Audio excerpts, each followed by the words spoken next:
समय की बात है।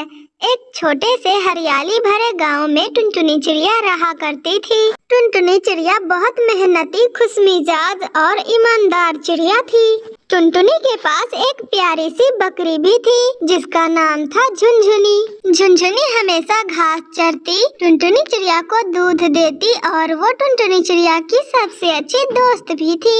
उसी गांव के दूसरे तरफ एक बड़े से बरगद के पेड़ पर कालू कौवा अपनी पत्नी गोरी कवि के साथ रहा करता था। कालू कौवा थोड़ा शरारती और दूसरों की चीजें चोरी करने वाला था और वहीं उसकी पत्नी गोरी कवि बहुत चालाक थी और वो कालू कौवे के हर बुरे काम में बहुत साथ देती।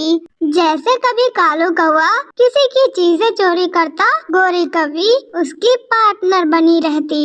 वो दोनों पति पत्नी हमेशा दूसरों की चीजें चुराने के बारे में ही सोचते रहते कि आज क्या उठाना है, आज किसके घर से चोरी करना है। वो दोनों कभी रोटी चुराते, कभी फल तो कभी खिलौने। ऐसे ही एक दिन की बात है। एक दिन टुनटुनी चिड़िया अपनी बकरी झुनझुनी के लिए मीठे मीठे फल ले जा रही थी। टुनटुनी चिड़िया ने अपनी छोटी सी टोकरी भरी और उसे ले जाकर अपने घर के बाहर रख दिया। दूर बैठा कालू कौवा ये सब देख रहा था। वो कहता है, वाह वाह, आज तो मजा ही आने वाला है। आज बहुत अच्छी चीजें मिलेंगी हमें खाने को। बहुत मीठे मीठे स्वादिष्ट फल लाई है टुनटुनी चिड़िया। तभी गोरी कहती है, चलो चलो कालू जी, जल्दी चलो और हम वो फल आपस में बांट लेंगे।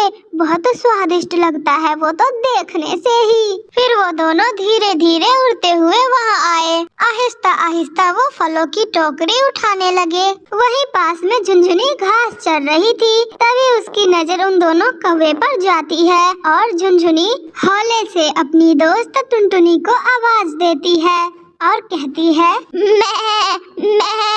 मैं टुनटुनी माँ, देखो हमारा फल कोई चुरा रहा है। मैं अपनी प्यारी बकरी झुनझुनी की बातें सुनकर टुनटुनी चिड़िया वहाँ हड़बड़ाती हुई आती है और वो धीमे आवाज में झुनझुनी को समझाते हुए कहती है, रुको झुनझुनी, ज्यादा शोर मत मचाओ। मुझे पता है कि मैं इन कौवों को सबक कैसे सिखा सकती हूँ। मेरे पास एक मजेदार आइडिया है। टुनटुनी चिड़िया ने पत्तियों के नीचे एक खाली डिब्बा रख दिया। फिर जैसे ही कालू कौवा वो फलों की टोकरी उठाने लगता है कि तभी टुनटुनी चिड़िया वो डब्बा गिरा देती है।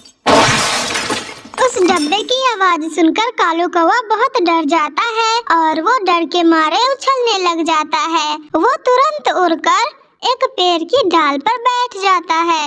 अरे बाप रे, ये क्या हुआ? इधर गोरी कवि भी बहुत डर जाती है और वो दोनों एक डाल पर बैठ जाते हैं। नीचे से टुनटुनी चिड़िया हंसते हुए बोली, देखो कालू कौवे, हर चमकने वाली चीज खाने की नहीं होती और हर चोरी का मौका सुरक्षित नहीं होता।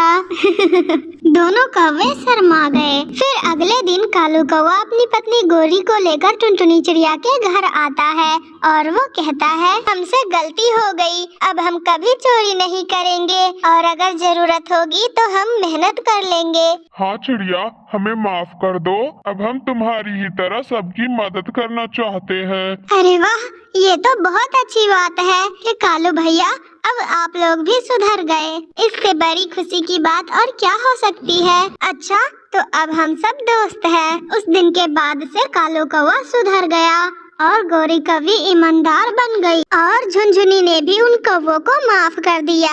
अब टुनटुनी चिड़िया और उसकी बकरी झुनझुनी और कालू कौवा, गोरी कवि सभी दोस्त मिलजुल कर रहने लगते हैं। तो ये थी आज की कहानी। अगर आप लोगों को हमारी ये कहानी जरा सी भी अच्छी लगी हो तो हमारे वीडियो को लाइक करके हमारे चैनल टूनी कार्टून टीवी को सब्सक्राइब करना ना भूलना दोस्तों।